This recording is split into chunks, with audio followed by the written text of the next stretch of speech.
So, Mr. Glenn McCrory, are you 56? 56. 56. Yeah. And it's been 27 years then, it must be. 26 years since your last fight. My last fight was 93, I think. It's about 28 years. Wow, 28 years. Yeah, But that was my last fight.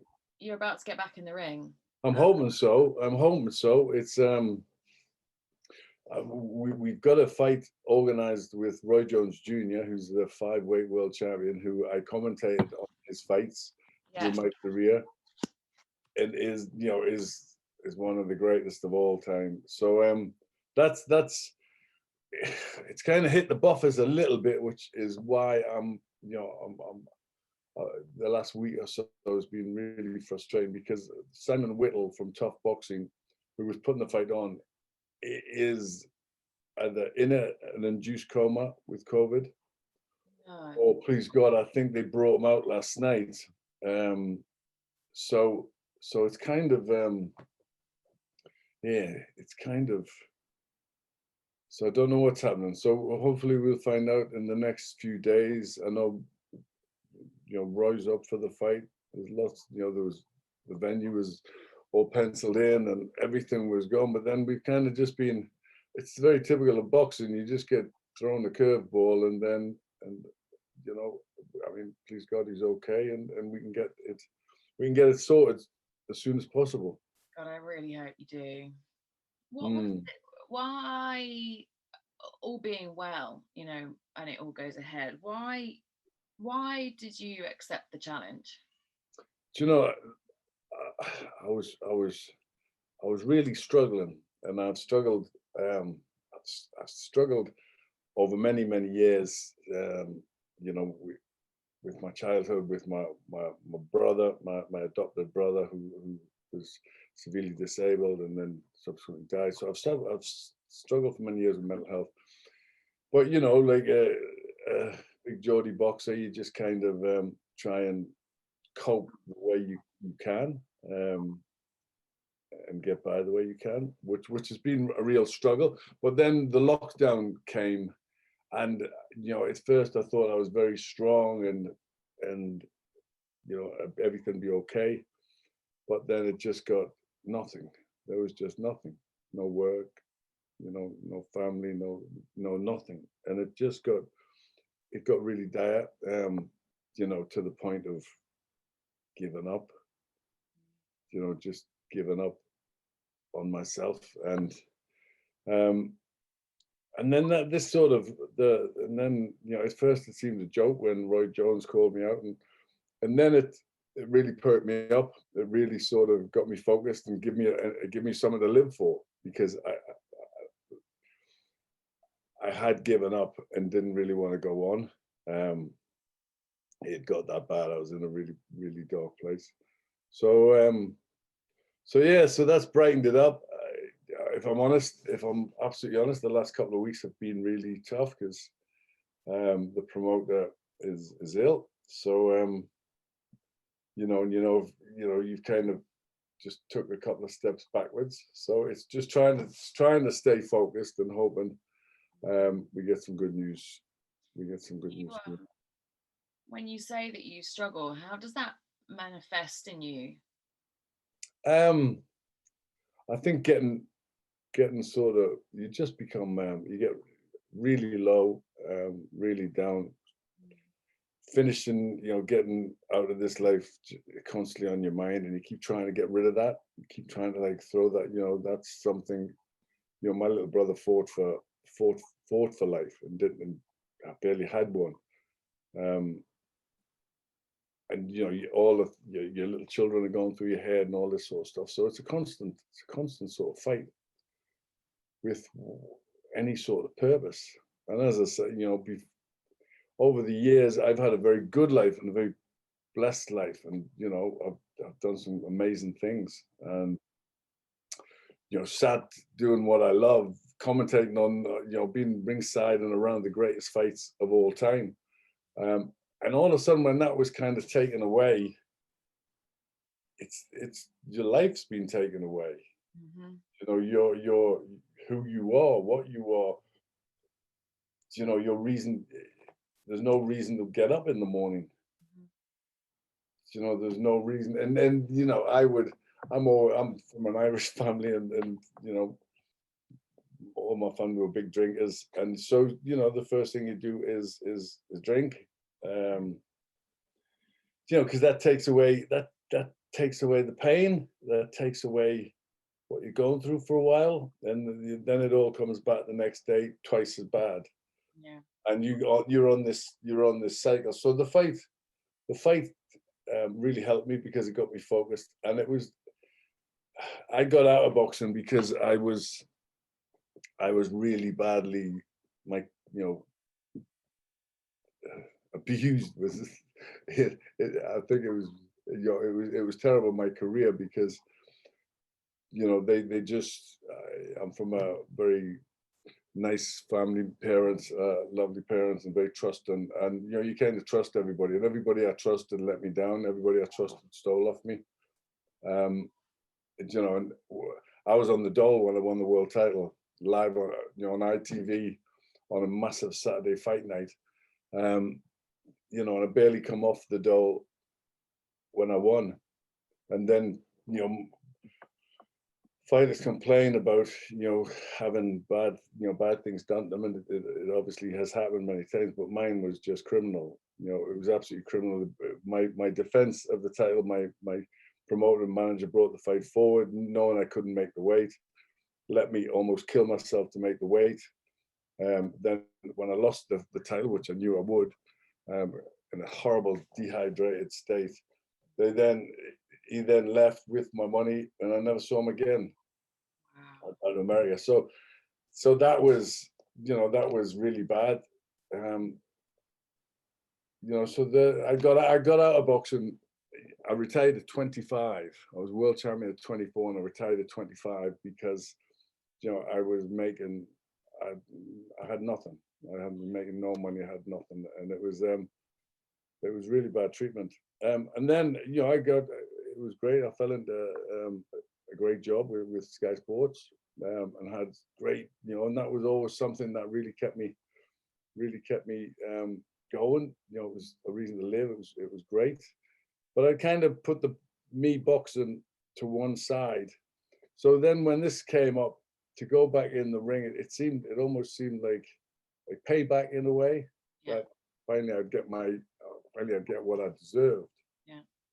Um, and it was really good to go back to the gym, because I wasn't a fighter that got beat up over the years. You know, got into my 30s, and I was out of boxing before I even got to my peak.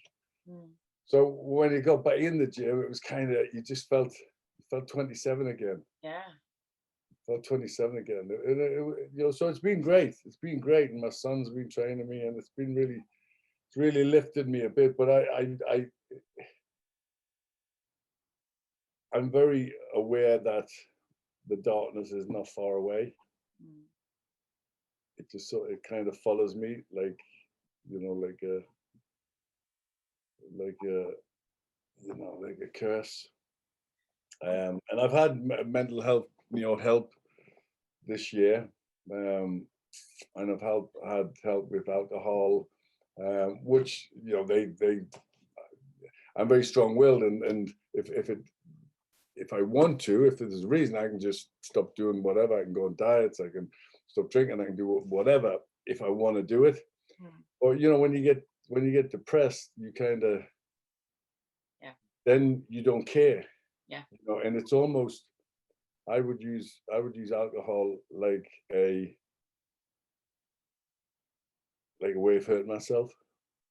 You know, and if I'm honest, I like a glass of red wine and an odd Guinness, but I don't really like alcohol. Yeah. It's not, you know, yeah, it's not something That's that, pleasurable. no, it's not. It's so it becomes something. Yeah. It's a self-harm, a form of Yeah, self self-harm. harm.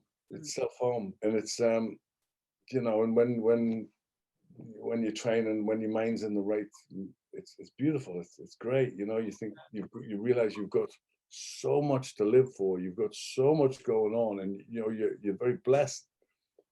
But then when the darkness comes over, and you know, I mean, a lot of people have suffered, but you kind of don't want it.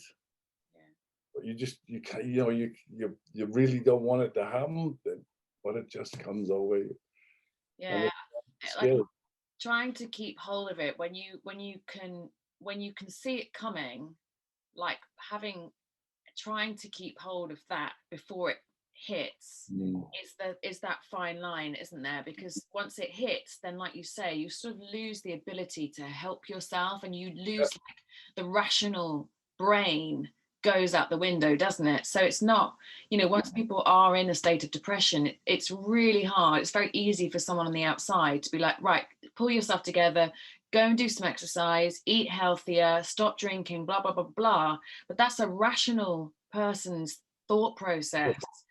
When you're depressed, you don't give a crap about any of those things. You know that they'll help you, but the idea of going to do some exercise is the worst thing ever, isn't it? Like No, you I know. have come out of it slightly in order to be able to even do those positive things. And I love it.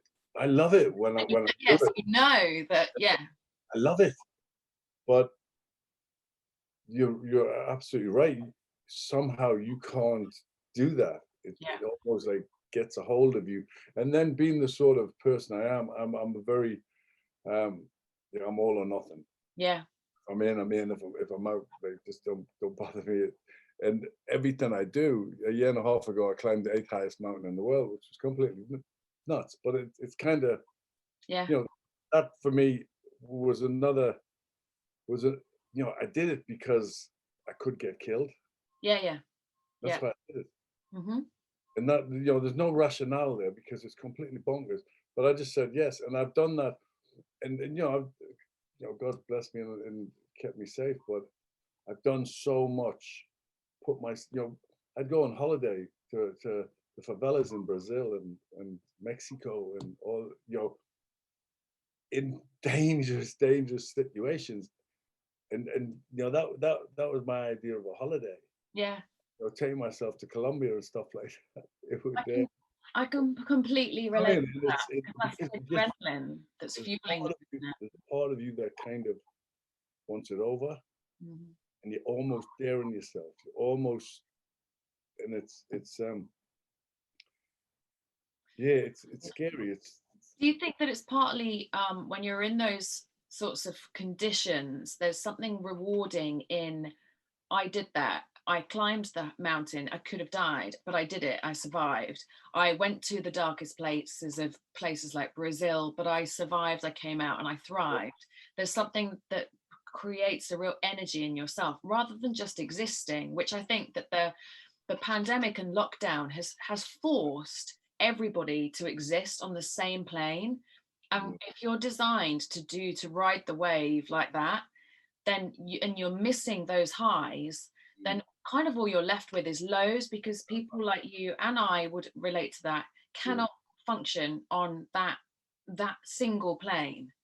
And so the only way to go is like hit down. And I think you touched on earlier by saying that that you sort of, because you're not doing any of the things that you love, so you're not doing the things that you identify yourself with.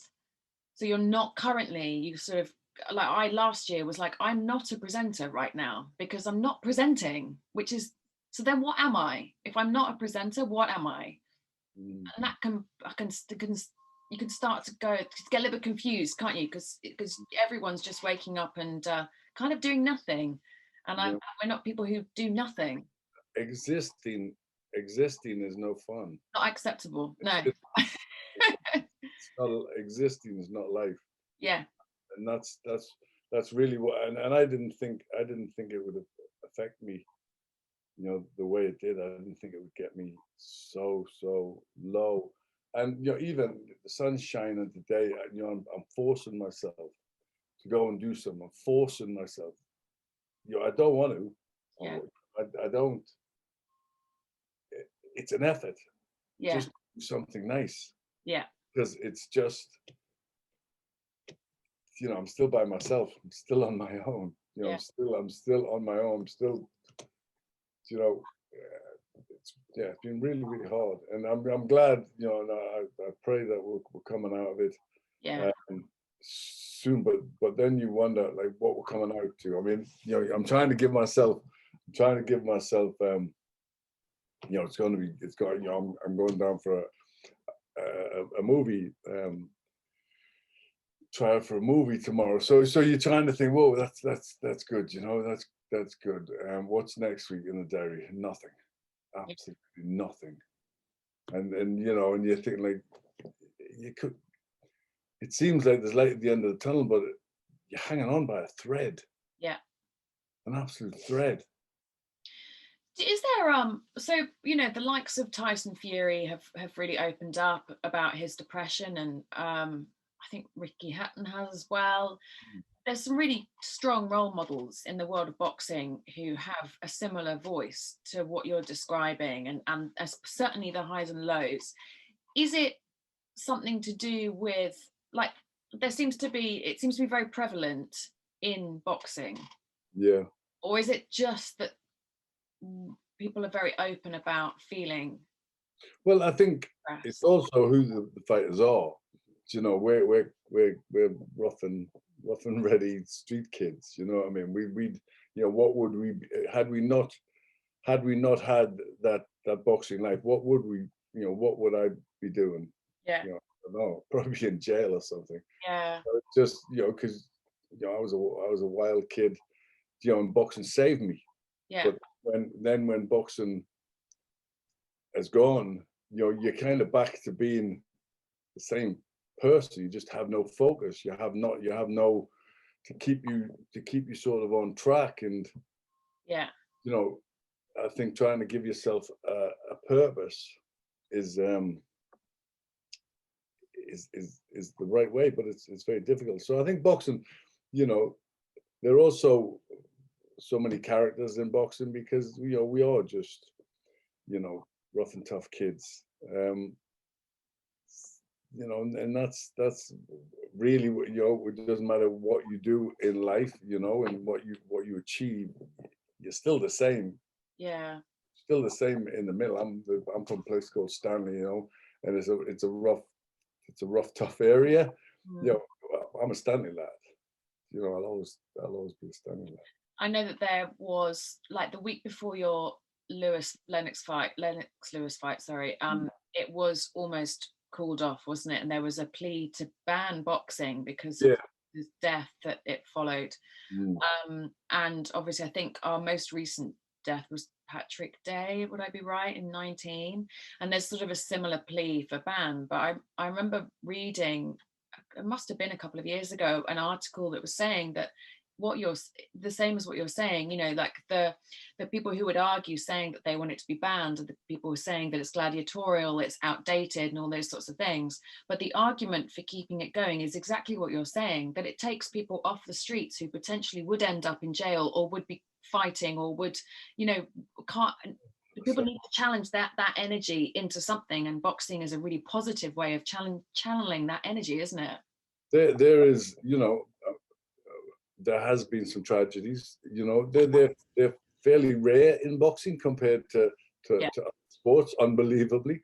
But people will look at that and they won't look at the successes, and they won't look at the, you know, the amount of good people in boxing. You know, there is some of the coaches, some of the people that just go unrecognized. You know, you look what Brendan Ingle in Sheffield did.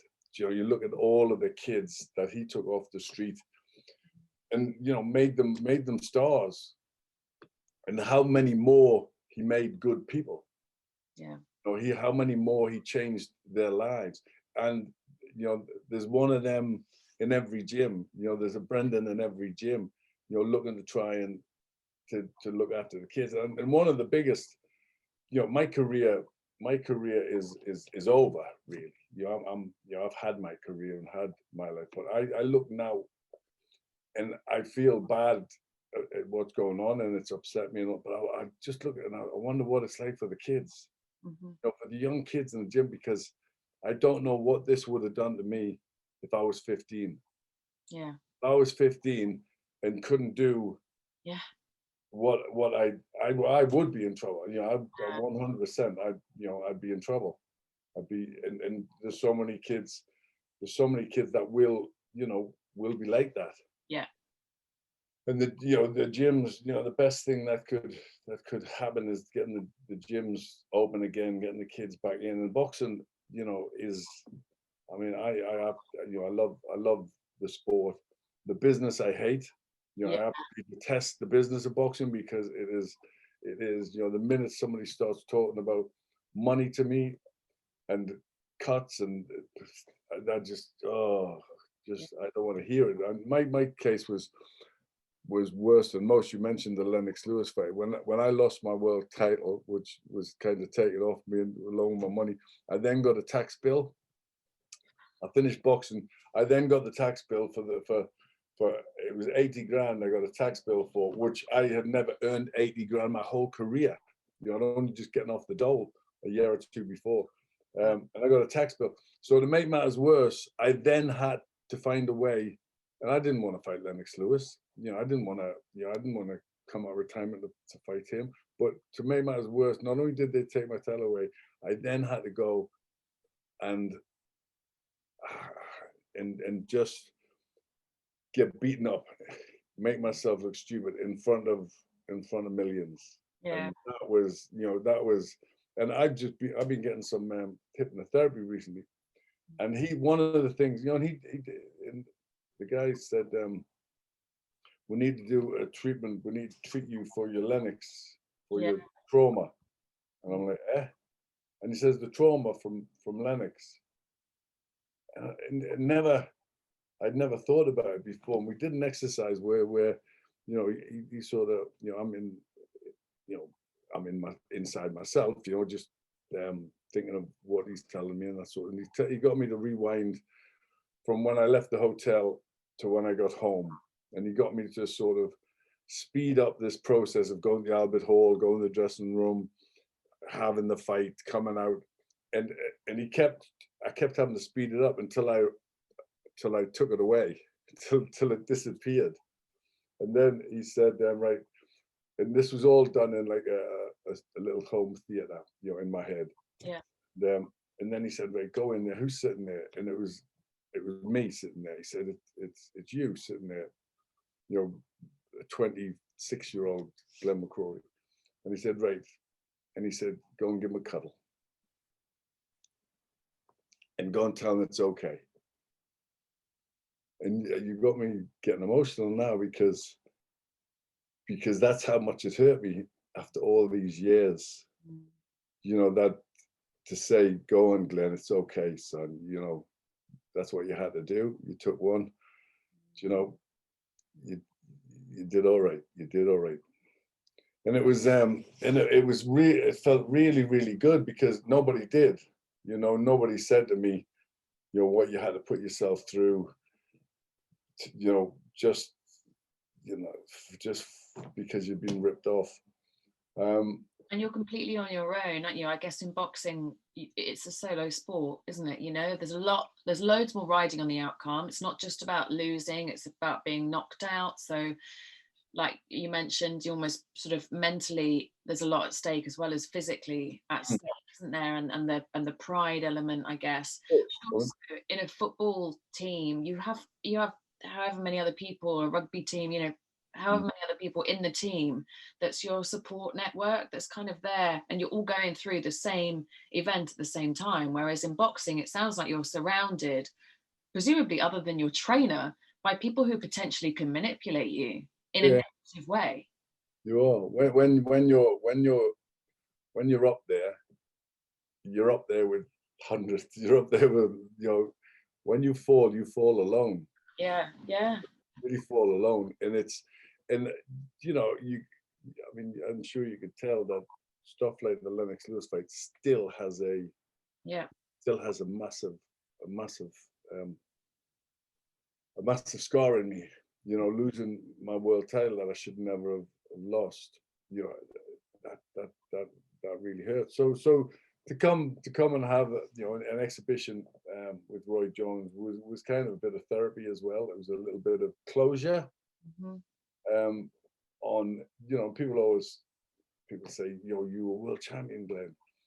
And that's great, you know, that's great. I can dine out on that for the rest of my life. But it really hurts me at how good could it have been. I never even seen that prime. You know, I was broke before that. So you know, it's and that hurts. And I think that obviously has manifested itself into depression, and you know, over the years, and it gets worse. And in a way, you know, you tell your story, and there's a documentary being made about me and my brother called Karen David. There was a documentary called 300 Yards Mum. There's a movie, you know, the rights are out for a movie of that. And I've told my story like so many times. And the Malcolm, the hypnotherapist said, you know, soon you gotta stop telling it, because every time you tell it, you relive it. Every time you tell it, you bring it back. It's not gone. It's never gone. Yeah. Because every time you tell that, it comes back. Yeah, until you can be in a position where you're talking about it, where it's just about almost somebody else, so it doesn't affect you mentally, then yeah, I assume you do, like you say, you'll just keep reliving. Yeah. I love that technique that he used, where you talk to yourself as if you're a child, is one that like I'm training to be a counselor, and one that I've learned a lot about, because it is something that works really, really well for people. You know, we're really good at self-talk, and it's almost always negative. You know, we're really good at telling ourselves that we're crap, we're ugly, we're fat, we're thin, we're old, with, you know, all of those things, we're useless. And trying to imagine a child, or your child, or you as a child, but, you know, imagining if it was a child sitting there and you were saying all those things to it, you'd know that that was wrong. You'd know that that would be awful and would be really affecting the child that's sitting there. And we listen to it and think that that's fine. It's true. Yeah. No, I know it's yeah, it's I mean, you know, so many people are going through similar things, Yeah. and worse things with lockdown, you know, and the fallout from this is going to be seen for a long time. You know, the problems, you know, people suffering abuse, and you know, at home and all that. I mean, there's going to be massive fallout, and I think, you know, in a sense, we're all going through it, and that's the only sort of salvation, is like we're all kind of in it together. You know, we're all, Yeah. Nobody's really escaped it. You know, everybody's had to suffer through this. So you try and tell yourself that doesn't help. It doesn't help that much, but Boxers, do you ever open up? Do boxers open up to each other? Because you've got a shared experience that other people wouldn't understand. yeah, I think you can. It's a funny little situation, because it's almost like a brotherhood. It's almost like, you know, if I'm with another fighter, if I'm with Darren Barker or somebody, you know, so you just straight away, you know, they've been through, you know, especially Darren, he lost his brother as well. So, you know, people, you've got something in common. Yeah. Straight away, because you know it doesn't matter pretty much who they are.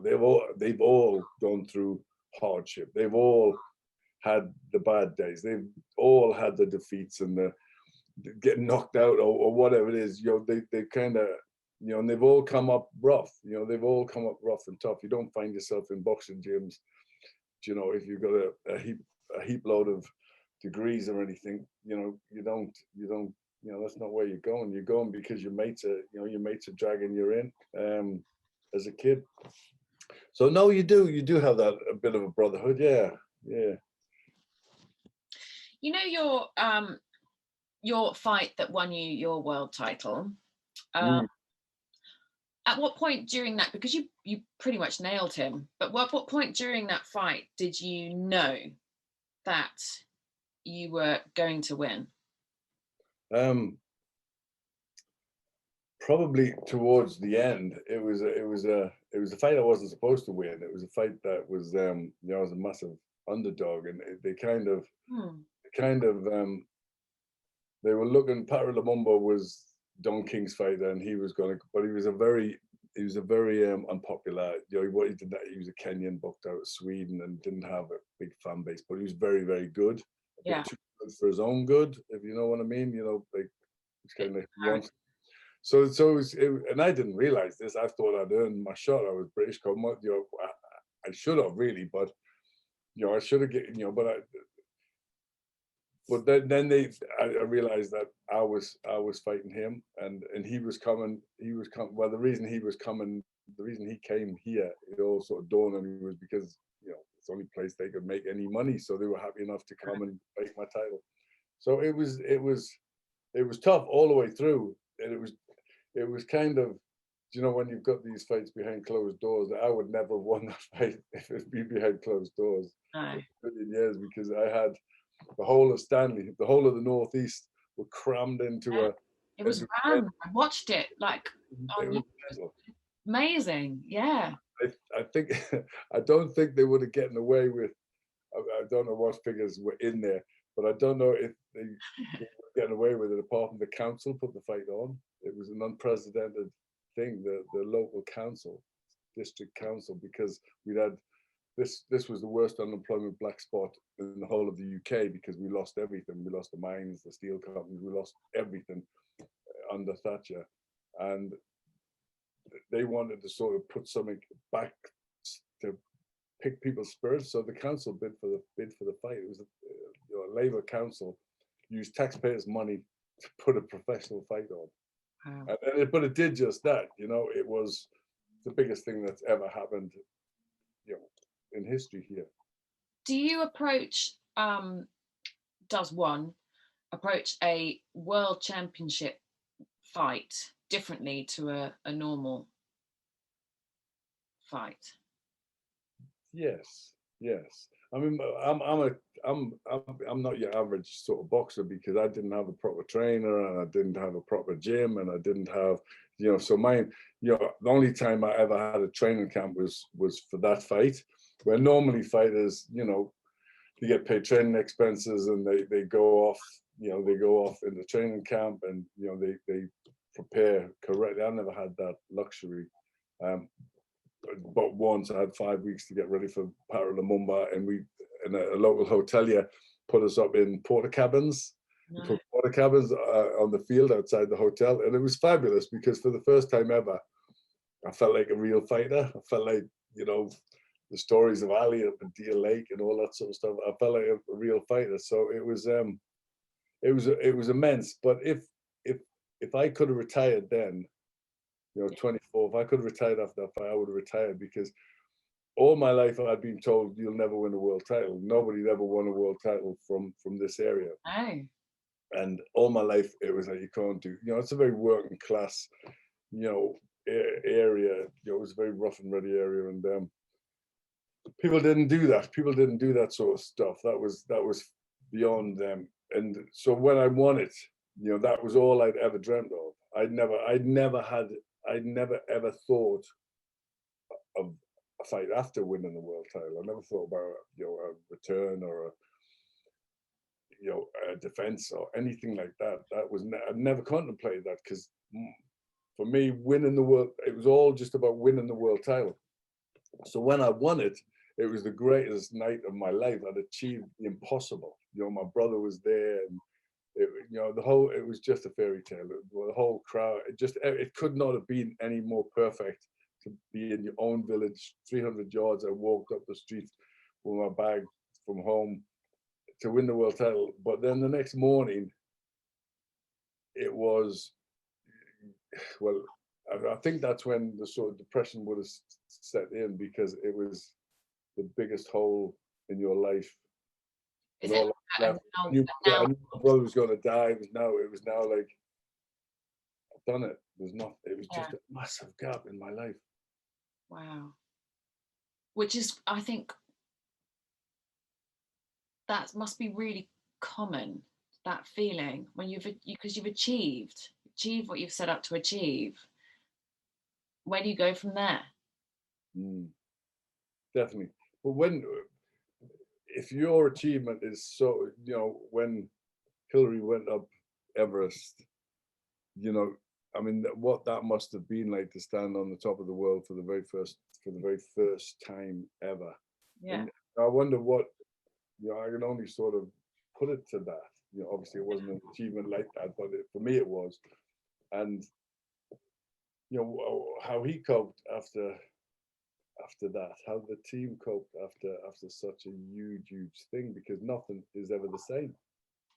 No, and I guess it depends on what your motivation is, whether the motivation is to win a world title, or whether it's to be the best boxer you can be, or the best something that you can be, Yeah. I think people are when people are coming up, they people around them. I never had people around me that had done that. It was the guy that I was using as a trainer was my assistant amateur coach. He couldn't even hold the pads. He was a great guy and ran with me every day and all that. But he couldn't teach me anything about boxing. But he was there with me. So it was very much, mine was very much sort of me, myself, and I. It was just very much I learned by falling down, like a baby. I just all the way, and that's been all the way through my life. All the way through my life, I've never had. My parents are.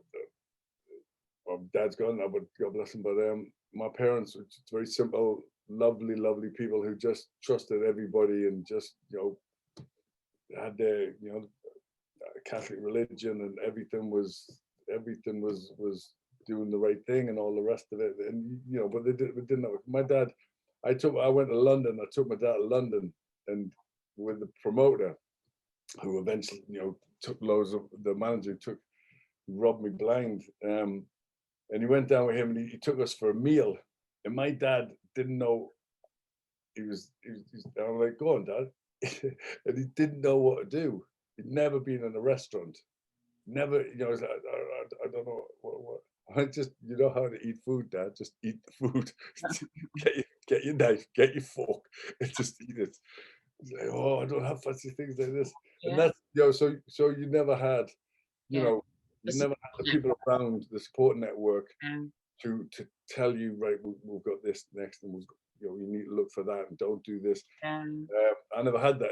Every mistake I've made, that's how I went through my life, just falling on my face. Do you have a what if feeling that if you did have all of that around you?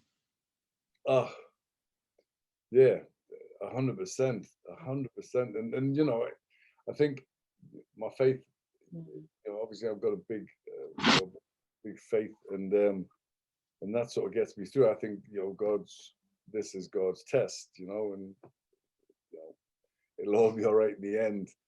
It'll all be all right one day, but this is the sort of test you've got to go through. And I think everybody likes to have a cushion. Everybody likes to have, and that's why this year is the only time ever that I had to reach out and pick the phone up and phone mental health and say, listen, I'm really struggling. I don't know what to do. I can't cope. You said God's test there. Are you religious? Yes, very much so. So how did that help you through your career and your life? I think it always helps me, because I think at the end of the day, there's something else. Yeah. And this is a test. And I fail so much. I fail so much, as I'm sure we all do. But I do. I think having my brother, who was severely disabled, taught me that there's got to be more, because life can't be that unfair. And I had so much guilt about, you know, David being ill and David suffering and not me. You know, and that's why when I wrote the original script, it was called Carrying David, and it's it's some persona that I carry with me in life and death. Yeah. You know, I sort of and I carry him as a constant sort of reminder to how lucky I am.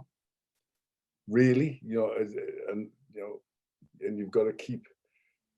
And then you look and think, well, was he the lucky one? Because he was always smiling. You know, we don't know. You know, he could have been completely at peace and contempt in that broken body of his. And yet you're fit and you're healthy and you can do everything, and yet inside it's so hard. Mm-hmm. You know, so for me, God makes everything even up.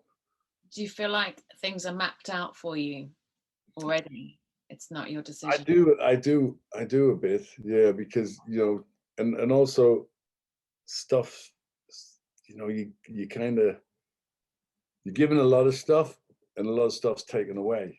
You think you know this happens, somebody passes away, I tell you, how am I going to cope and all this sort of stuff, and then good things happen.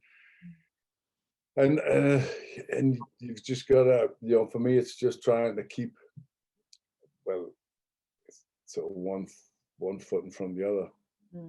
Kind of, that was my mentality for getting up the mountain, because I was totally ill-equipped, did not have a clue how to tie a knot, did not. Luckily, I had the greatest climber that's ever lived, Nims Persia. I was up with him, so Wow. Luckily I had him. But you kind of just felt, you know, just one foot in front of the other. It doesn't matter how much it hurts, just keep going. And that's kind of my outlook. Yeah. I climbed Mount Kinabalu Right? in 17 it must have been. And Where's that? In Borneo. It's just Really? a little higher than Kilimanjaro. Right. I've done Kilimanjaro. We took a wheelchair up Kilimanjaro. No way. I really want to do Kili. Kinabalu was like my version of, but there's a section in Mount Kinabalu that if anyone listening has climbed it, there's this white rope section, which is god awful. And on our way up the mountain, someone was stretchered off on the way down past us, who had unfortunately died after falling off of this particular section. So it's brutal. It's not very long, and I don't know the exact height of this white rope section, but if you let go of the rope, you will fall off and die. Right. And that are you sort of, you're climbing, you're climbing, but you're not attached. Like there's no regulation, there's no safety regulations in Borneo. It's really like, you know, you just get on with it. You're choosing to take the risk, and if you're up for it, get on with it, and if not, then don't do that bit and just go to whatever level it is before the white rope. And I remember, you know, doing it, being so scared and holding on for dear life, and remember thinking, this is exactly where put one foot in front of the other has come from, because if I don't have a choice. If I don't, I'm going to fall, and I have to keep going. Like, it was unbelievable. It really helped me mentally after that. Exactly the same as in the Himalaya when you go across a crevasse, and I'm looking around, and we're going across, you know, every few thousand yards, you go across these ladders, and there's just bits of string at each side, which you that's your safety. It's no safety whatsoever. You know, and I'm looking around, and everybody's half my size. All the strippers, they're all so. And I'm thinking, and it was the same mentality. You know, my boxing mentality, and my same mentality, that it was just like, right, one foot in front of the other, and you know, and you got across, and I saw people fall in, get rescued, and it was terrible. But on Manus Lewis Camp 4, a woman died in front of me. I actually filmed it. It's on my phone. She was standing there. She was just standing next to me. She was in the next tent. just below the summit, and she then started to make some noises, and she was standing with a shirt and had full oxygen on, and so I thought she was jesting about, so I started filming it, and then she crippled and buckled over, and she was dead. And then they had to try and get her down because helicopters couldn't get that high, so they had her tied up and dropping her off the end of the cliffs, that we abseiled down. And I mean, I think that I don't think I come away from that trip scarred. But Kilimanjaro, we went up with a friend. Well, he became a friend. Garant asked me to climb. Would you climb Kilimanjaro with me? And I said, yeah. He says, and then it came out a bit later that he had the same illness that my brother had, Oh, wow. ataxia, and he's in a wheelchair. And I was like, how we gonna? And he got the summit. It was amazing. It was one of the most amazing. His achievement was just such a blessing to be part of that and see what we did. But it was because it was traumatic. Trying to get Garant up, you didn't quite enjoy it the way you could have, but it was absolutely stunning. It was amazing. So if you get the chance, I will definitely do that again, Kilimanjaro, because it was the people were lovely. They were absolutely wonderful people, and I mean, they'd have training shoes on. There was one guy coming down up near the top of Kilimanjaro, and he had one of the guys in our party that were looking after us, and he had his sole was flipping on the bottom of his trainers. They're incredible, aren't they? And and he's carrying so much on his head. I'm just, I give him my boots. I give him my boots when we left, and it was just like, oh, you guys are absolutely amazing. Yeah, it really, it's. I mean, I've done some wonderful. I have done some amazing stuff, and had some. Even though the good thing about being a boxer is you're from the street, so when you put yourself in like downtown Mexico, yeah, you're in your element. Save, Home from home. It's pasta hooch. Come on, man, pasta hooch. Okay. So it's kind of I do sort of like all that. Yeah. Last week I had a driver on called Ferdinand Habsburg who spoke a lot, and working in motorsport, I hear this a lot about being in the zone, about the flow, where the subconscious takes over, and you're so focused without trying to be. Is there an element of that tunnel vision in boxing? Can you relate to that? Very much so. I think.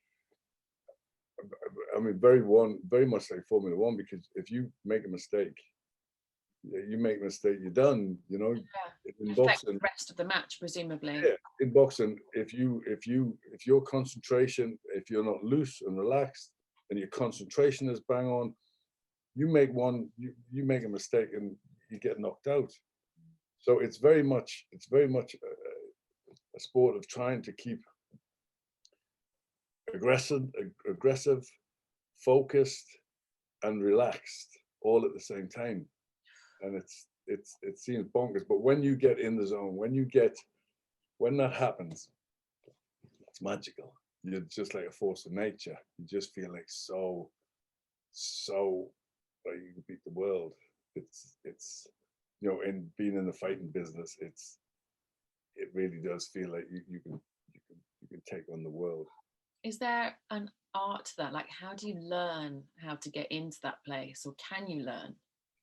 I think it's practice, obviously, practice and confidence and fitness, and it's very much like to get a champion, to get to that place where it all works. It's a jigsaw, and you need all the bits.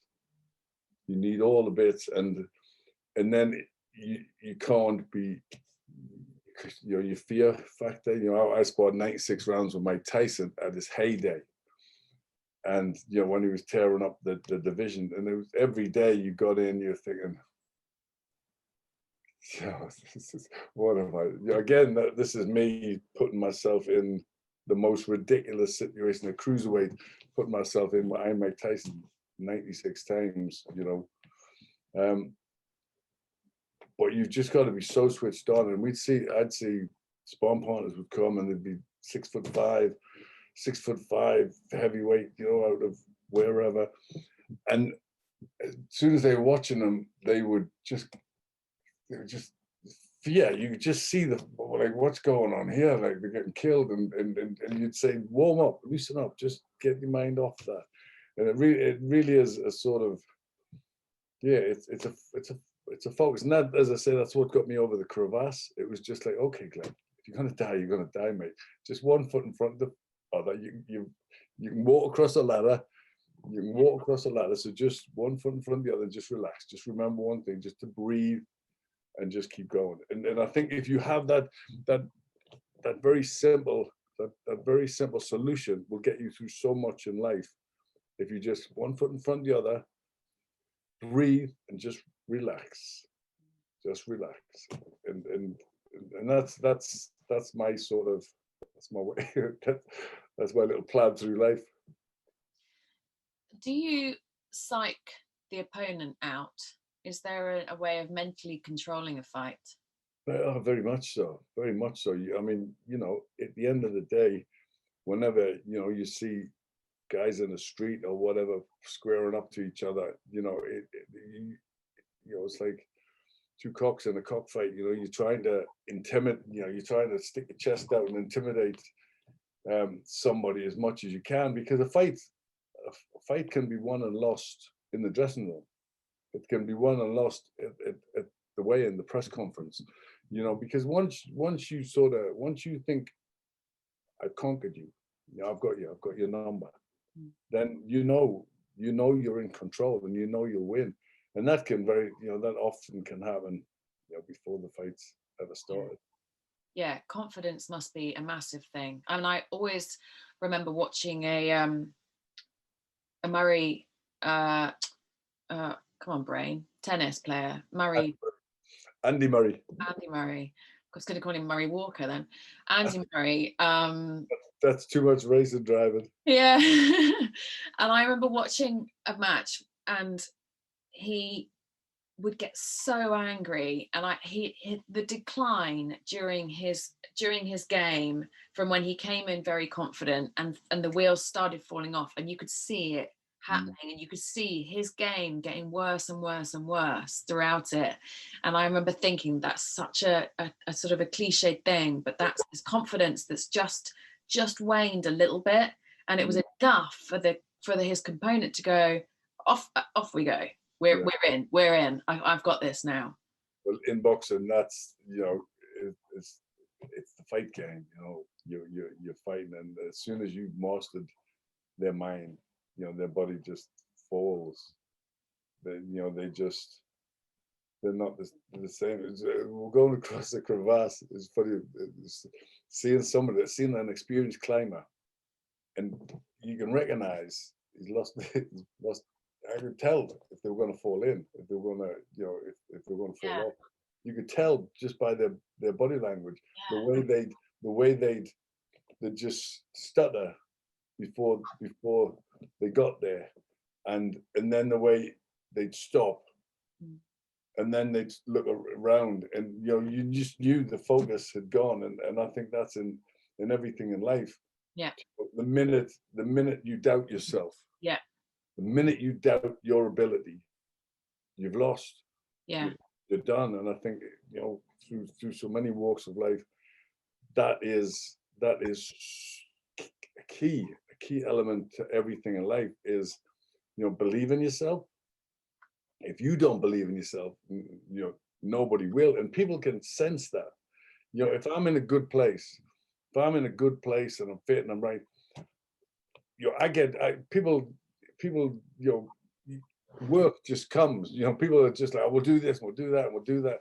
You're in a good place. And if you're in a bad place, it's almost like you scare people off. Yeah. You send that energy out, and it's like, we can't see it, but it's very real. Yeah. And it's very much there, and people just think, oh, bad news. If I'm in a bar or pub or something like that, I have the sense, I can walk in, I think it's trouble. This is trouble. Mm-hmm. And me and Doc did a fight in Madison Square Garden with Andrew Galota, Polish, big Polish guy. And when, you know, the Garden is a great, you know, it's my favorite boxing event place in the world. And every time we went there, it was just brilliant. Jack Nicholson's over there, and it was just great. We went in this time for a heavyweight title fight, and I was like, oh, this is bad. Something's wrong. And there was a riot. There was a mass riot. No. And you could sense. Person. You could feel the turmoil and the hate. You could feel that in the room. It was uncanny. And Ian was like, what? And then a few hours later, he's under the table commentated as we commentated on the riot that ensued. Wow. With Andrew Galota. What part of the fight does it for you the most? Is it the beginning? Is it the what part of the fight? Yeah, part of all of that. It's over. Yeah, fair enough. No, I think the thing you remember the most is the most exciting bit is the scariest bit, when they say, right, it's time to go. It's time to go.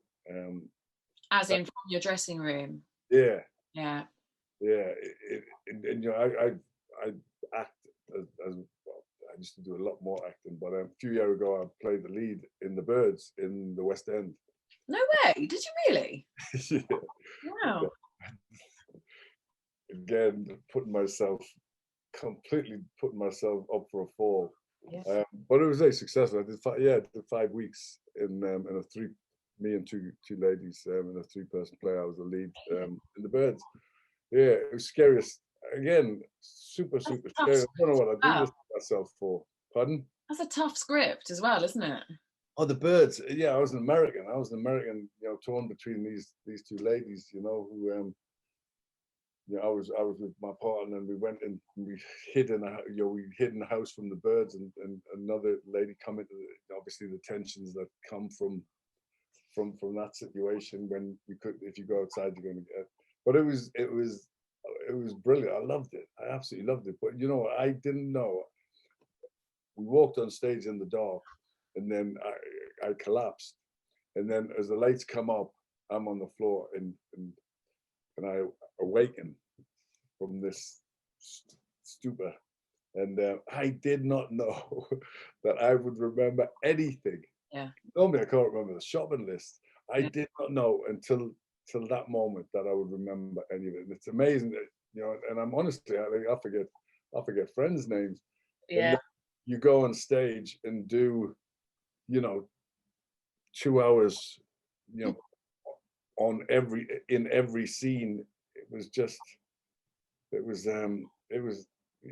a challenge, but it was great. And that's my life is like that. That's, you know, that was what was missing. See, I always put myself, you know, climb Kilimanjaro, you know, with my pal in a wheelchair, climb the 8th highest mountain in the world, you know, go in the West End, you know, do things. I love that, because I feel like I've got to live for two. I feel like, you know, I've got to cram as much into it. And then when that's taken away, when it's all taken away, you're already dead. Yeah. Yeah. So you like to be out of your comfort zone, don't you? I like to, yeah, I feel, I think that's part of being a boxer as well. You know, you know, you can't constantly thrive on this feeling of you know, this feeling of worry or insecurity or whatever. You kind of have to test that and see, can you really do it, or are you gonna fail? How do you cope when you go into a match and the audience is against you? I think sometimes for a lot of people that's a good thing. For fighters, that's a good thing, because it gets you kind of shekels up a little bit, you know, like, come on. Yeah, so, yes. You know, so that's, yeah. So I think a lot of fighters really thrive on that, and if all of a sudden they become a favorite, they're like, what's all this about? You know what I mean? I'm not used to this, but you know, because I think fighting, we're all a bit like that. You know, we all like a bit of adversity. We all, we're sorry, Bit Larry. we all, you know, we all want that challenge, you know. And if it's like, you know, the whole crowd, come on. Yeah. Okay. It's that sort of mentality, you know. It's like taking on the world. And I guess if they're for you, then you can just play with the energy, like with the positive energy, and hearing your voice and things like that, I guess, is, so it's a slight switch, but it's probably creates the same energy in you. It's very much when I fought Para Lumumba, I kind of realized that day, the scene it all kind of figured out to me that, you know, I was the underdog. I wasn't supposed to win this fight. And the headlines in the Sun, which Colin Hart, who's you know, become a great friend over the years, his headline was "Glenn's a goner," and you know, there's a real somber mood in the dressing room. It was like going to the gallows. You know, there was my friend for many years, a journalist, and there was a priest. My priest had died shortly before, so there was a priest coming to dress. My priest always come in the dressing room. There was a priest in the dressing room with me, and it just felt like, you know, like the old movies when you go into the gallows or you got the electric chair, a priest and a reporter and you, and it really felt like that. And then I walked out to the most, it was like a jumbo jet taking off of noise. And it was kind of, then you thought, well, nobody's told this lot I'm going to lose. And it just sort of lifted you and got you out of that. And then I got in the ring, and you could tell the American manager who I had at the time, he was just saying, box him, you know, he punches hard, just, you know, you tell the fear that they all had, you know, this, and the crowd were going mental.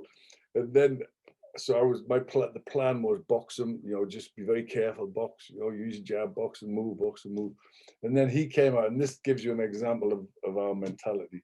And he came out, and if you watch it on YouTube, McCrory, Lumumba, he comes out to introduce him. He comes in the middle of the ring, and he goes, yeah, in front of, you know, in front of all the fans. You know, he didn't have one single fan. It's just like that. And at that moment, it was like, I'm gonna knock your head off. You know, it was just that. And to be honest, everything went. It was just like, whoa. Do you want to fight, son? Come on, then let's do it. And to be honest, it worked out the best way, because I almost knocked him out in the first round. I went straight out and hit him and almost knocked him out. He never quite recovered. He never quite got back a little bit, but never quite got back. So that fighting, fighting spirit, you know, that reaction of like, well, if you're gonna, you know, if I'm gonna go down, we're gonna have a fight. Would it have almost been boring if you had knocked him out in the first round? No. No, that would have been amazing. But you'd have been done. You had all that time. Oh no, you know, that's the fight is just the finale for many weeks and many years. The fight's just the icing on the cake.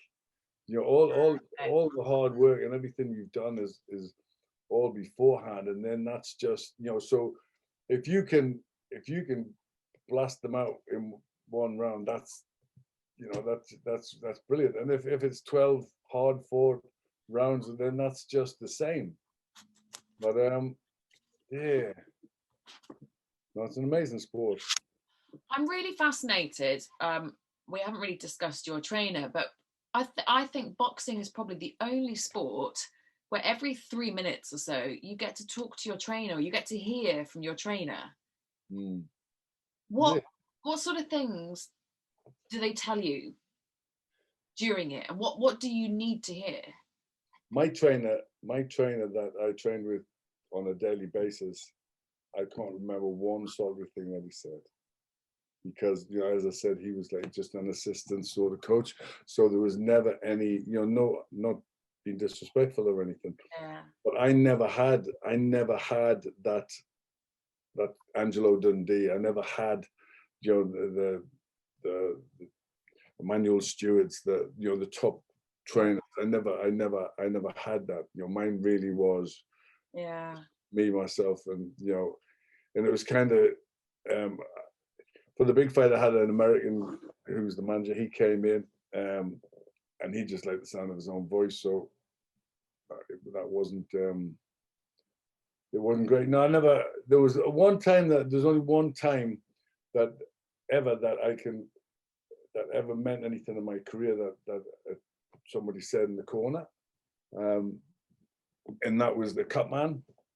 And he was you know, we had a really good cut man from America come in, and when I'm in my first defense, I'm losing the fight. You know, I'm getting beat up. You know, it's really hard. I'm not motivated. I'm getting beat up, and I'm following the advice of the American who's telling me to box and unbox and use your boxing. And I'm getting the guy's just rolling all over me. Sees a McCartini and he's just smashing me up. And I'm not doing. I'm trying to defend myself, you know, but I'm not having a fight really. And I then in my own head just sort of thought, right, if I'm going to get beat here, I'm losing. I'm going to get beat. I'm going to get knocked out.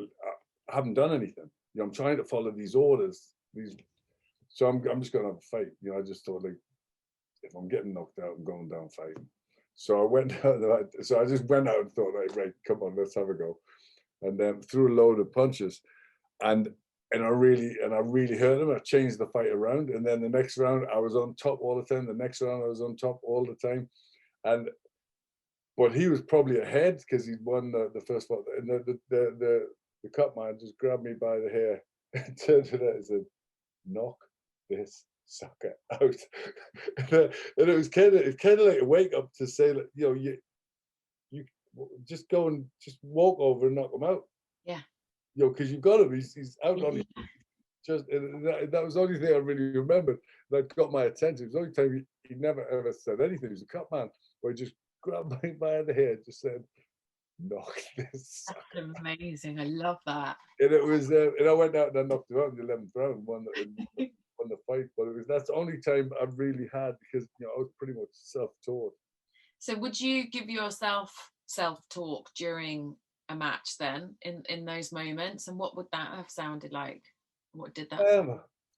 I think it sounds like we all do every day when you're trying to give yourself a G up, or you're trying to stay calm, or you're trying to relax, or you're trying to just say, "Box, keep cool," or you're trying to say, "Come on, Glenn, you know, fight, man, fight." You know, that it was just a normal everyday thing when you're trying to do it yourself. It's just how you try and motivate yourself. One of the biggest things that happened when I won the world title was it was getting really hard around round 7 or 8, and then we come on the ropes. I looked over, and my brother, who wasn't supposed to be there, David wasn't supposed to be there. My mom was scared to go, and she was looking after him, and she went to my auntie's house, and nobody knew this. And the police car had turned up at my auntie's house. I don't know how they knew or anything, but turned out at my auntie's house and brought them to the fight. And so when it was getting really hard in the fight in round 8, I looks down and my brother's sitting ringside. He's going, and he's just so animated, punching the air and all the rest of it. And that was like a massive lift. It was like, and that, you know, so there was a few things that really got me over the line that night. But it was, and that's why Karen David would be quite a good movie, because it was 10 times what Rocky is. It was Rocky and my left foot, but you know, put together. It was amazing. It was amazing that he was there. It's kind of like, you know, all the stars aligned.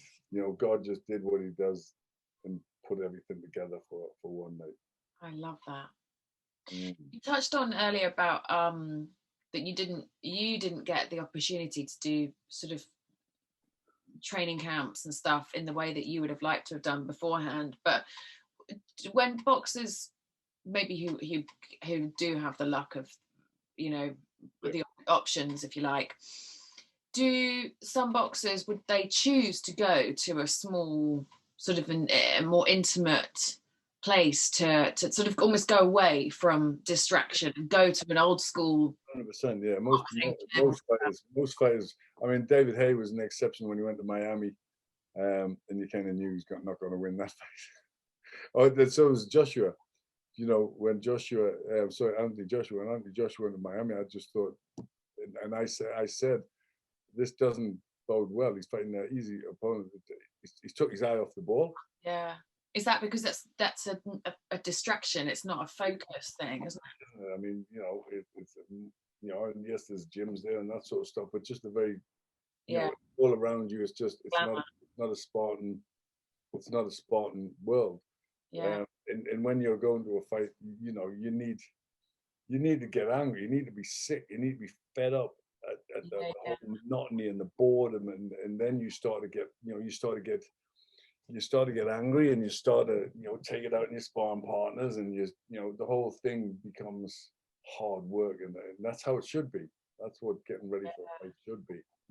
So you also want to put yourself in a place that is very tough. You know, the ring is as tough a place as it ever gets. You know, that can be hell on earth. So you want to be prepared as much as you can for the hardships that are going to happen. Yeah, emulate like a difficult environment, I guess. Yeah, just yeah. If you could, you know, put yourself in a Mexican jail or something. Yeah. Just come out and win the world title. Trying to do. Oh, you'd be dead probably mostly. At the moment, obviously, as we've already touched on, the fact that we're in global pandemic, but we're obviously massively lacking crowds. So how much difference would that make to a fight? Well, I'd say in standing that night, you know, I think Lumumba had better credentials than me. If it's just down to that, he probably would have won that night, because the crowd, in everything you do, that's part of it, isn't it? That's part of the drama. That's part of what you do it for. You know, you do it to stand there and say, I did it.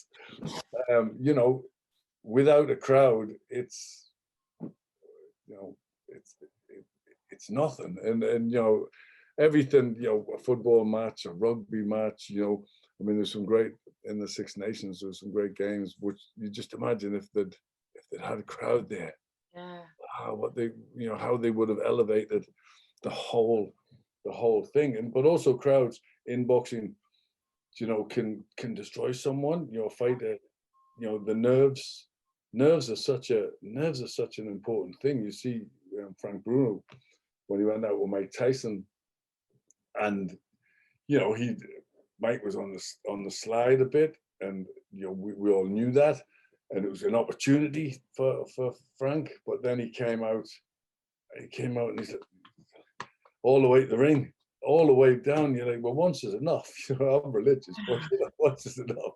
So you know, you obviously, you know, he lost it. He lost it in that walk in front of the crowd. All of a sudden, it dawned on him, and you know what we've touched on. You've got to kind of, you know, you're a presenter, and so you understand full well when you see some people just absolutely fall into like the most ridiculous people when in front of a camera, and yet, you know, you do it for a living, and you know, poised and say the right thing and all the rest of it. And it's about forgetting the guys in front of you. It's about you know, whatever you concentrate on. If I'm doing TV, you know, I'm just talking to, you know, it's like now I could maybe dwell and say, what if so-and-so sees this? What if so-and-so sees this? You just, you know, I'm just talking to you. And in a fight, you've just got to be one thing. There's a guy in that ring who's going to try and take your head off. And it's just, you remember everything that you've got to remember. You remember what your job is, what the plan is. Stay calm and kick his butt. You were 1 pound over, I think, the night before your fight. How do you go about, like, how does a fighter go about losing weight safely? You're asking the wrong person. I lost my title because I was dehydrated to death. Again, you know, my problem was I had nobody. I had no nutritionists. I had nobody. you know, I did it all myself. So me, all I did was stop eating. You know, so it was really dangerous. The first thing you've got to do in any sport is surround yourself with the best people, the best possible people you can. Surround yourself with knowledge, surround yourself with expertise, and, you know, don't even contemplate doing what, you know, I mean, I didn't have an option. It was what I had to do. We didn't have anybody around, you know, nobody knew anything about diets or nutrition or anything like that. So I'm a bad example because, you know, my career was a bit of a disaster. Yes, I got some success out of it, but it was a mess. But I think, you know, if you got the right people around you, they, you know, however they do it, they do it well. I was with Amir Khan for his last fight. I covered it in Saudi, and Amir was massive.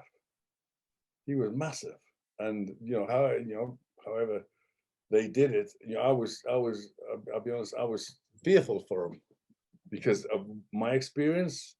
But obviously, they knew exactly what they were doing, and it was to an art what they did, and however they did his diet. But he literally, the day before, must have sweat out a stone and a half or something. I've never seen anything like it. Wow. Got the weigh in, put it all back, and was safe and fresh, and was you know, I mean, that is something that for me would not be recommended. You know, I would not be recommended. But whatever, you know, how they did it, they had it off to an absolute art. Yeah.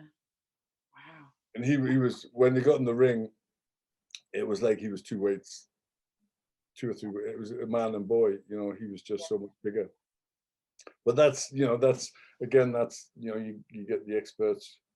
Yeah. You get the experts in to do it. I mean, for me, I would want, you know, I'm pro trainer as well. I would want to have my fighters working pretty close to their weight all the time. You know, I think because I'm scared of that, and I wouldn't want big weight losses and big weight gains and all that sort of stuff. And you'd want your fighters to stay in shape like Ricky Hatton used to balloon, you know. I mean, it was a bit like me. Mine was out of England. Ricky kind of like that, you know. He'd out of the fights, he'd be on the Guinness and fry-ups and all the rest of it. And then when it comes to the fight, then he, you know, 10, 12 weeks. But he had the luxury of long and proper camps, and then he'd do everything right and make the weight, be really strong. And then go back to kebab and chips. Yeah. What was your ring walk song? Simply Irresistible. Really? Simply Irresistible by what's it called? Robert Palmer. That's amazing. Was that your choice? No, I was cringing. I love the song. I had said, you know, at the time it was a great song. You know what I mean? I love the song now. And I'd obviously made reference to that. I love that song. You know, it's a great song. Simply Irresistible. It's great. And then I had no idea. And then all of a sudden I'm coming out. I never had a ring walk. I'd go into anything, but and I'm coming out, and that was the song, which kind of made me chuckle a little bit as you're coming out to the biggest fight in your life, and then Simply Irresistible comes out, you think, oh no. That's amazing. It's because you were a model as well, probably. You were strutting down the catwalk. Pouncing down. That could have went disastrously wrong, though, couldn't it? Could have went disastrously wrong. So we've got some questions from people who've thrown in. So one is from, in fact, Racer Rec sent in a couple, Racer_Rec. He said, how was it to break the defeated streak back in '86 against Joe Adams, and how did you celebrate? Celebrate. I don't think there was never much celebration. I was fighting fairly often, so it was all. I mean, I'd lost when I turned pro. I was in light heavy. My last amateur fight. I was 12 stone 7, and when I turned pro in London with manager, and he wanted to put me in as a heavyweight, which I was nowhere near a heavyweight. So my career started. I won in the first round. I knocked undefeated heavyweight out in 90 seconds. So that started me bump on my heavyweight, which was the beginning of a mistake. You know, I should have been light heavyweight, a lot smaller. So I went for a period where I won my first 13 fights, and you know, but the fights were just fights were getting harder and harder and harder. And then they brought me up to Newcastle, because I was in London. They brought me up to Newcastle to fight against a local, you know, and it was everything was wrong. I had massive trouble with my girlfriend, my then girlfriend. I had you know, all sorts of problems. And I lost. I got knocked out. You know, it just was not. And then my manager sort of said, "Oh well, he's not going to make it. We're going to put him in with whoever." So I then fought the European champion. I fought the ex-British champion. You know, and I was just getting. And I didn't have a trainer, and I didn't have a gym. I was just training myself at home. So and that, you know, he was just trying to get some money back or whatever, cashing in, thinking I was over. I was only 21. I lost 5 out of 6 fights. And then I teamed up with this American guy, Bo Williford. I teamed up with him, and I'd gotten ill in the meantime. Cruiserweight had come in. I'd gotten ill because all they had me doing was stuffing my face, trying to make heavyweight, you know, unnaturally. And I got ill, and I must have had a bug, and I threw up for about 3 days. And then at the end of it, I'd lost about 2 stone, and it was just rubbish. It was just, you know, it was like, I realized that, well, I'd always known, but it was kind of like, this is what's wrong. I'm a cruiserweight, you know, I'm a cruiserweight, the new division had come in, I'm a cruiserweight. So once I'd lost all that weight, once I got rid of him, then it all start you know, making sense. And I never lost for quite a long time after that. But it was just being at the right weight. I mean, my biggest problem was I was never looked after my whole career. Yeah. So I went from one mess to another mess. You know, I had a bit of success in the middle. So you didn't even celebrate after your world title then? After my world title, you know what? My world title was so amazing, because the hotelier who put the porta-cabins up, you know, he had a party for us afterwards, and I just sat in the days. I sat in the days. I was just, it was amazing, you know, because what could you do to celebrate after that? Yeah, that's true. So that was a celebration in itself. Was just the most amazing thing. The best celebration we had after a fight was when I lost it. When I lost it, we had because everybody had gone. When I won it, there was hundreds there. When I lost it, there was my friends and family. Oh yeah, that's all that were there, and everybody else had gone.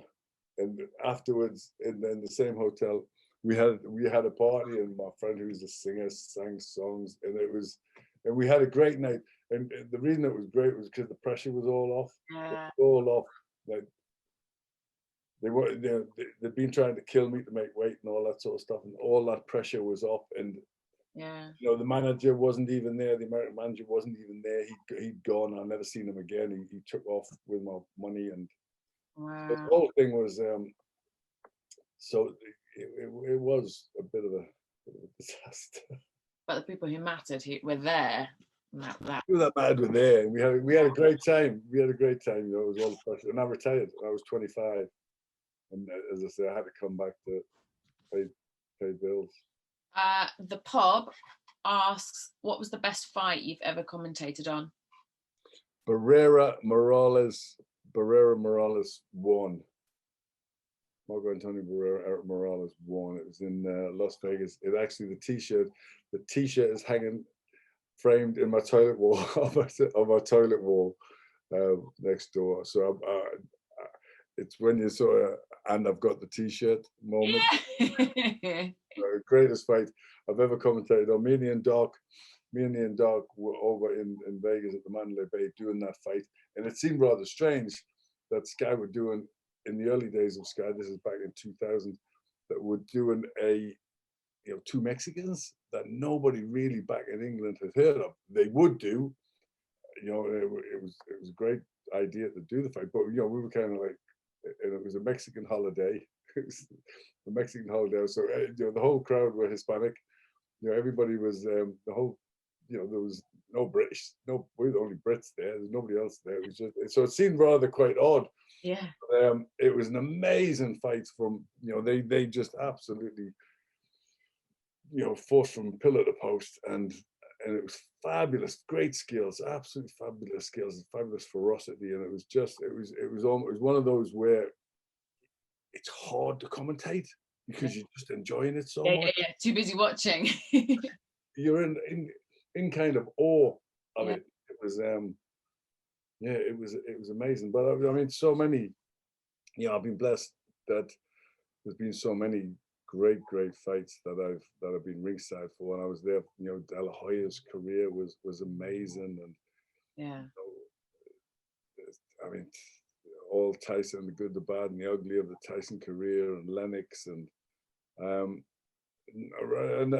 amazing. I mean, fabulous career. And my last big fight was to see Tyson Fury beat Deontay Wilder last year.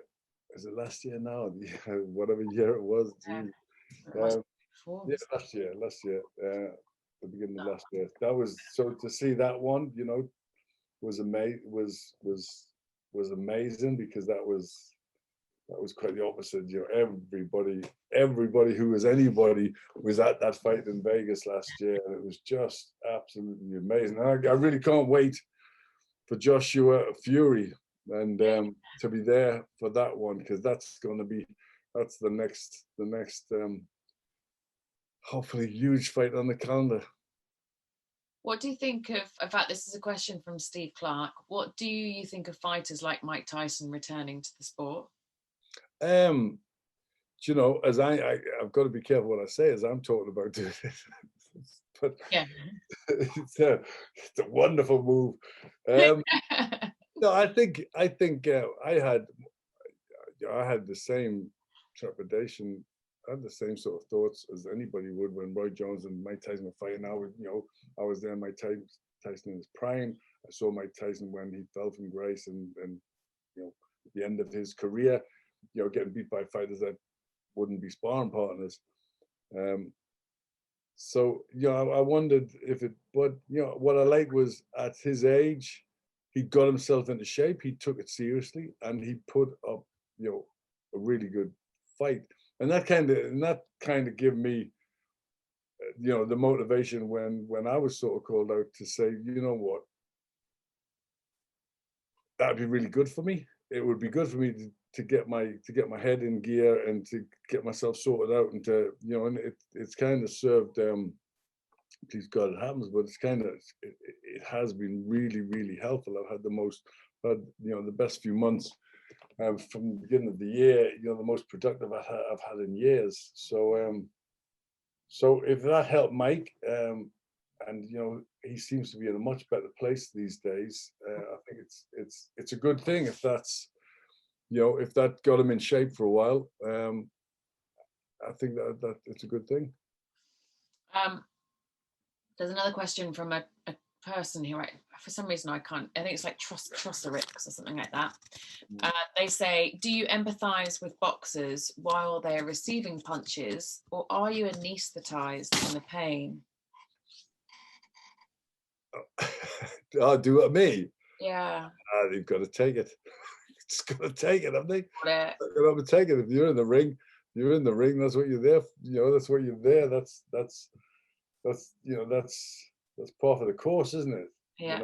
You don't take a bath without getting wet. So, it's I must admit I struggle with the girls. I'm still a bit old school.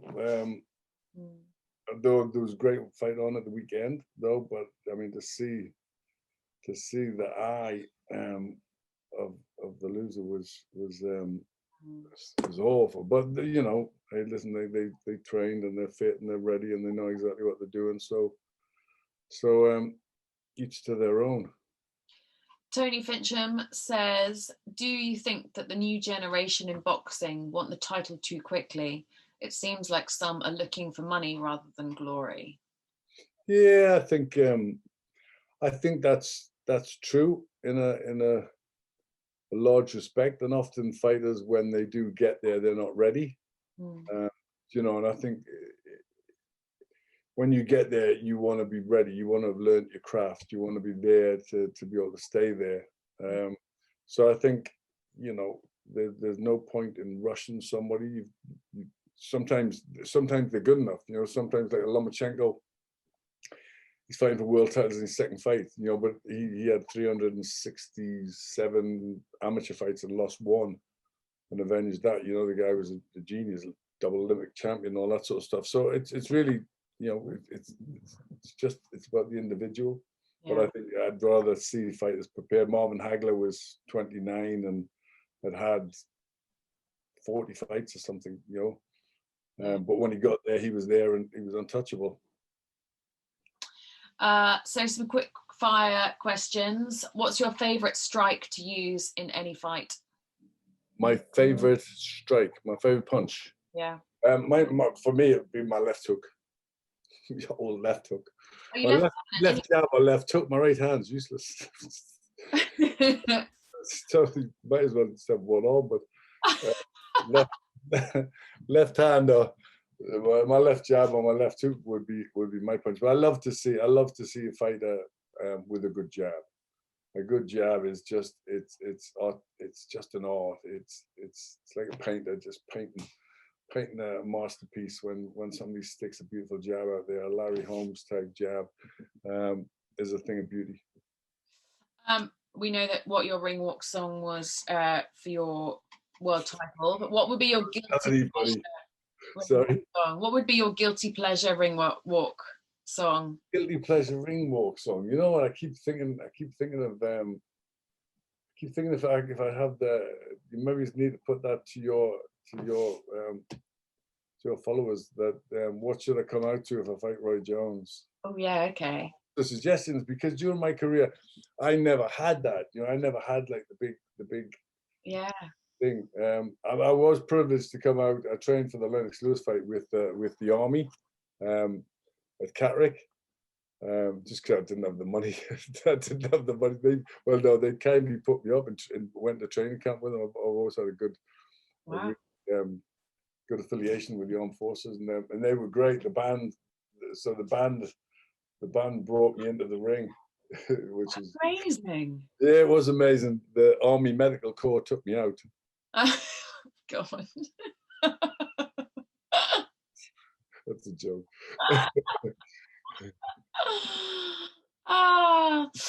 Biggest inspiration then and now? Biggest inspiration then is the man over there, who I got to see. If you can you see it? Because again, over in the bottom wall there, Muhammad Ali. Oh, just Muhammad Ali was, and that's me with him at 19 when he's got his fist up to my face and he's pulling the face, and I boxed in front of him at my 5th fight, and he's just, you know, he's the reason I box, and I just absolutely just adore the man and everything he meant and everything he stood up for, and just the greatest. And I boxed in front of him, and after the fight, he asked to see me, and Jobs is there, the old promoter from Wembley, said, McCrory, put your boots back on. Muhammad Ali wants to meet you. And he was, which I mean, it's just amazing that Ali wanted to meet me, and he was fantastic. He said I'd be world champion, and that's kind of what got me through my bad patch, because he was always right. And he said, mark my words, you'll be champion of the world. And he was absolutely fabulous. And I think there's a lesson to be sort of learned there. Like, that changed my life, and I stuck with his words through thick and through thick and thin because he said that, and I believed in what he said. But to have a celebrity of his magnitude take time to want to see me was just that's why he's the greatest. You know, what a thing. And you know, it changed my life. You know, it got me to be world champion. So it's great when sometimes sports people, all people, but definitely sports men and women don't realize often what a pull they've got over youngsters, and how much something bad said, you know, if a kid goes for an autograph and they say no, Yeah. that can destroy a young person. And so they have a real responsibility to make sure they try and help and tutor and you know, even just a pat on the head or something, you know, it really makes an awful lot of difference. Yeah, I totally agree with that. And I mean, I think we're seeing that quite a lot in sport at the moment, aren't we? It's you know, being used in some really positive ways with the Black Lives Matter and various different movements like that, which has been brilliant, because I think people are acknowledging that it's such a global platform, isn't it? And such a way to reach out to people.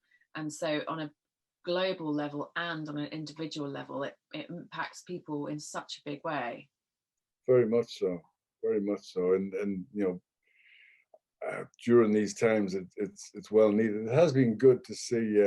It's been good to see so many people, you know, coming out and talking during the pandemic, coming out and doing stuff to try and help other people, because you know, that's great. I've kind of got a sense. Also, we've seen in everybody's nursery and everybody's little man cave.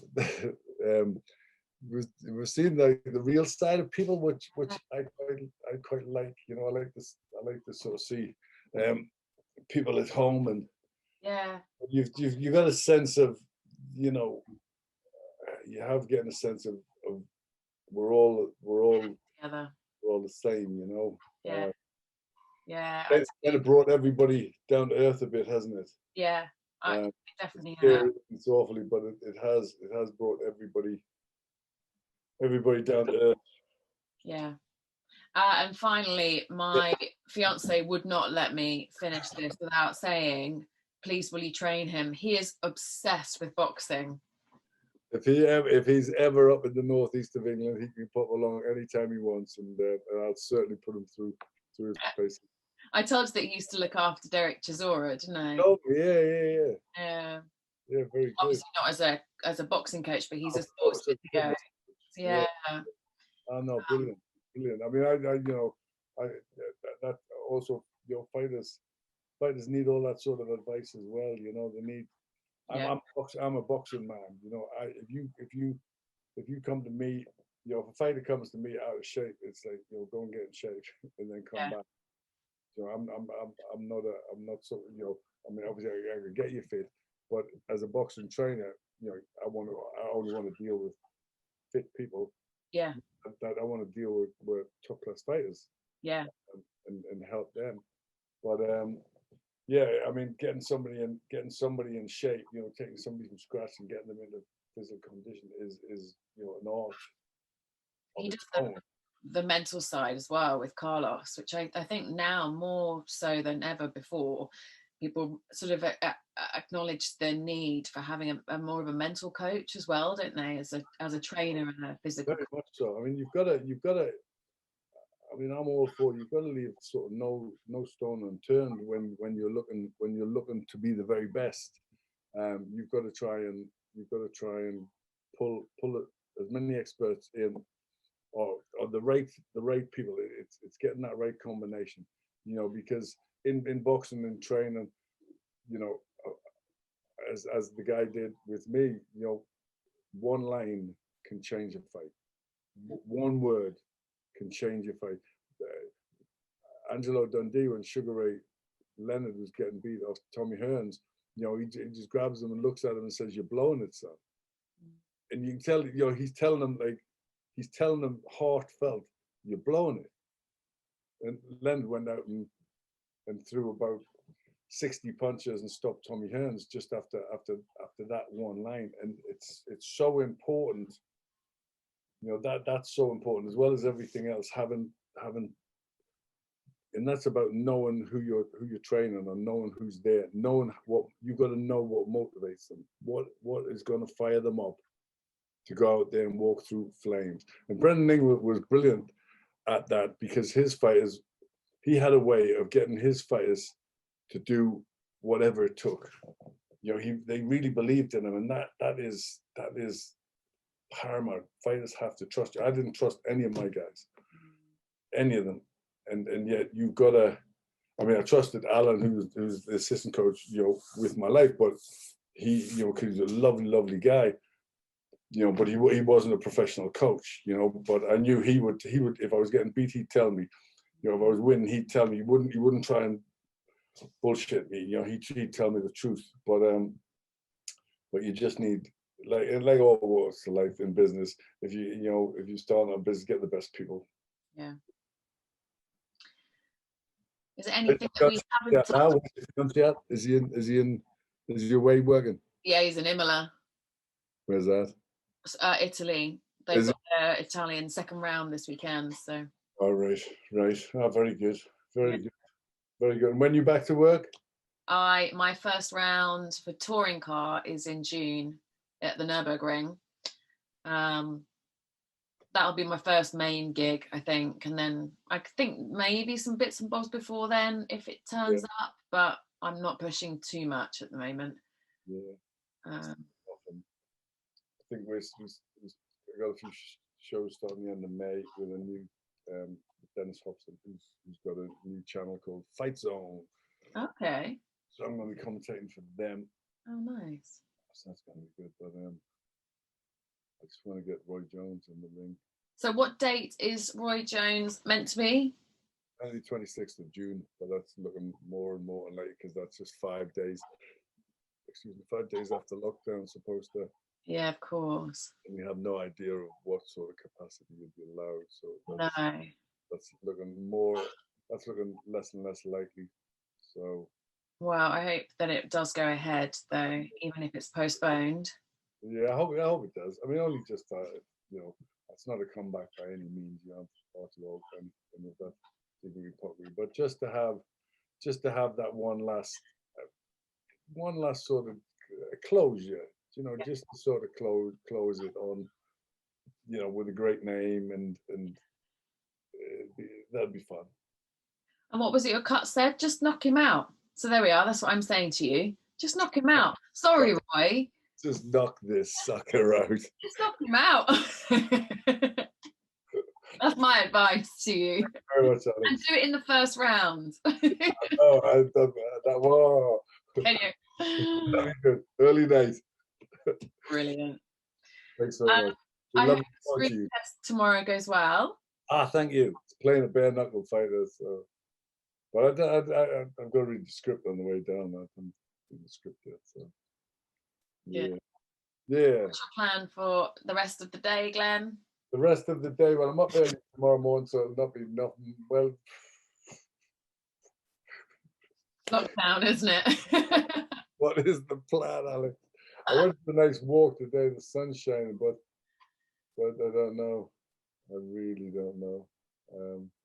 Well, get your butt outside and go. Yeah. Just do it. I think I will go and have another walk. How much walking can we do? I know. Oh man, it is. No, I you know, I've got tomorrow's, and now I get my kids. I get my kids on Friday, so I have the kids till Sunday.